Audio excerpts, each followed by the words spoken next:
What's up, everybody? This is Fred, and we're back in this horror corner. And today I want to talk about a movie that came out earlier this year. It might have been shown at screenings last year, but it was released this year for sure. On Amazon Prime right now, you can find it, called Murder, Death, Koreatown.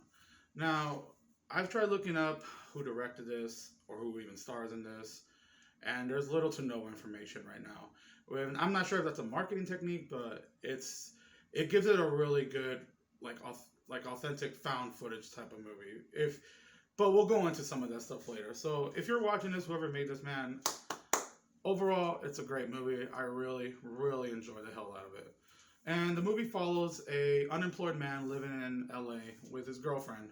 And one night they witness the aftermath of a crime scene going on across the street from them.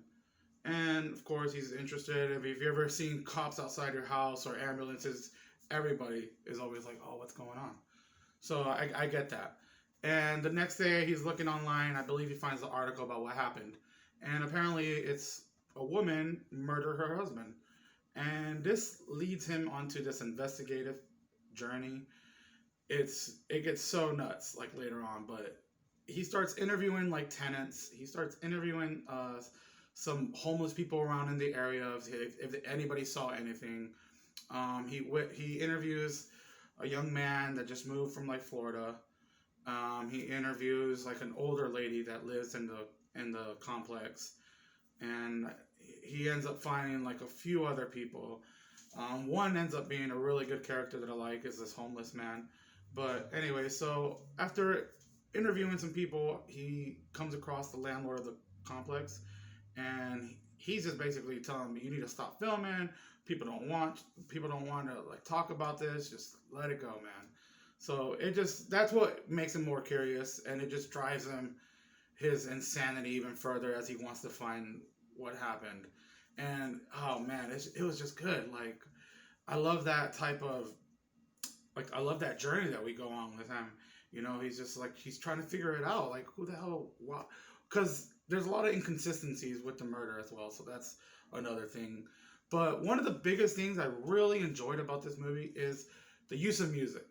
And already I know that music and found footage is a big no-no. People get taken out of the movie right away when there's music. I myself don't really like it, but I feel like this music fits in really well. It's got this type of, at times, emotional vibe you feel when the music comes on. Also a very noir type of feel. Like he's narrating and the music kicks on, and it just takes you back to that old type of movie where the detective's narrating something, and it was just so cool, like very clever. I know it's gonna get a lot of hate for that, but overall I thought it was good with the music. Another thing I really enjoyed was the relationship between the main guy and his girlfriend that he lives with. Now she's 100% supportive of him in the beginning.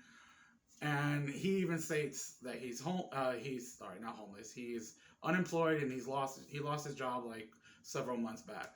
So I'm sure that's probably putting a lot of strain on the girlfriend. So when his investigation starts coming to a dead end, he's not getting nowhere.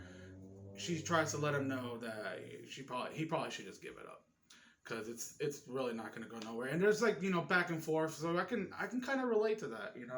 I can kind of just put myself in there and see how the dynamic of the relationship works, especially if he's unemployed. I'm not saying I'm unemployed, but I know I've been there before. So that's one thing I like. Another thing I like is, now this might not be too spoilery,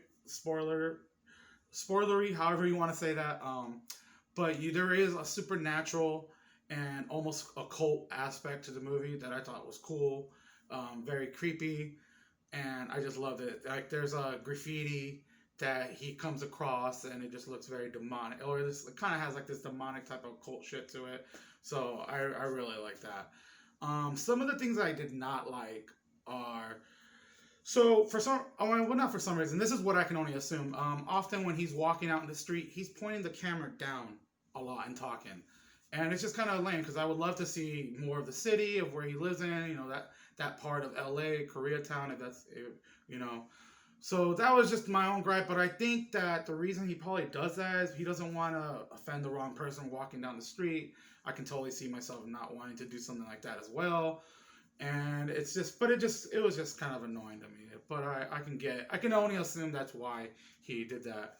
Another thing I didn't really like was the main dude. It basically comes down to love or hate. Like, there's times where you can like empathize with him, especially near the end. He starts showing a little more emotion. You can hear it in his voice. He has a lot of self doubt. Whenever, like I said earlier, he talks to the landlord, and the guy's just basically, stop. You gotta stop. Nobody wants to talk to you. You're bugging the tenants. So he goes into this like rant of self doubt. Like, he says he's like the worst investigator ever. Maybe he should just jump off a bridge. And I don't know. I just thought, like, dude, really? Come on. And like he just must not want to look for a job, like, for reals. But so it's very love hate. Like, I like him, but then there's times where he just gets he gets very dismissive when people don't agree with him, or he doesn't feel like he's being handed the right information. Like, I know there's one guy he's talking to, and he's very confused because the guy tells him that there was this is how he finds out there's a third person involved in the murder, but he doesn't know this yet, and he just tells the guy, okay, you know what, you don't know what you're talking about, you're full of shit, and he just walks away. And I'm just like, dude, if you said it to anybody, I'm pretty sure you're gonna get some slack. So, and then there's another part where he's talking to the freaking translator. He gets a translator for something. I don't want to spoil anything. So he gets his girlfriend to get a translator, and when she translates the stuff, and he tells her, oh, this all has to connect, to me. Like, doesn't this make any sense? And she's just like, you know what, dude, I feel like you're just reaching here. This just seems like coincidences. And he goes, oh, well, that's 1 and 2. He points to his girlfriend. He's like, that's 1 and 2 people that don't believe me. So there you go. And he straight up tells the translator, well, so you can just go now. And I was just like, dude, really? Like, that's cold, dude. He's just like, all right, you can just go now. And I don't know. So that's the thing that's like the biggest thing is the main guy is a very love-hate type of relationship. So another thing is probably the ending. Now, I don't want to go into spoilers. It's something I've been debating over and over, and I'd rather just not.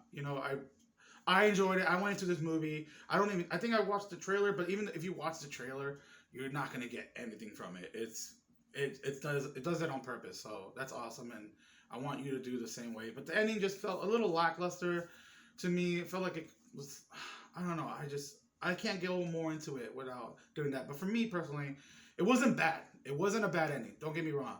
It was very creepy, but I don't know. So that's basically it on the movie. But overall, it was an interesting take on this found footage. It's true crime, murder, death, Koreatown, found footage is what it says on the cover of the movie. So, and again, it's the fact that you don't know who even directed this is like adds more to the mystery to it. I don't know. That's just my personal opinion. Overall, I just thought it was a very excellent and effective movie. So if you enjoyed my review, go ahead and hit the like and subscribe button. I'm going to be trying to put out video at least once a week, every week and a half or so, and focusing on found footage for right now. But if you liked it, hit the like and subscribe. If not, no worries. We'll catch you on the next one.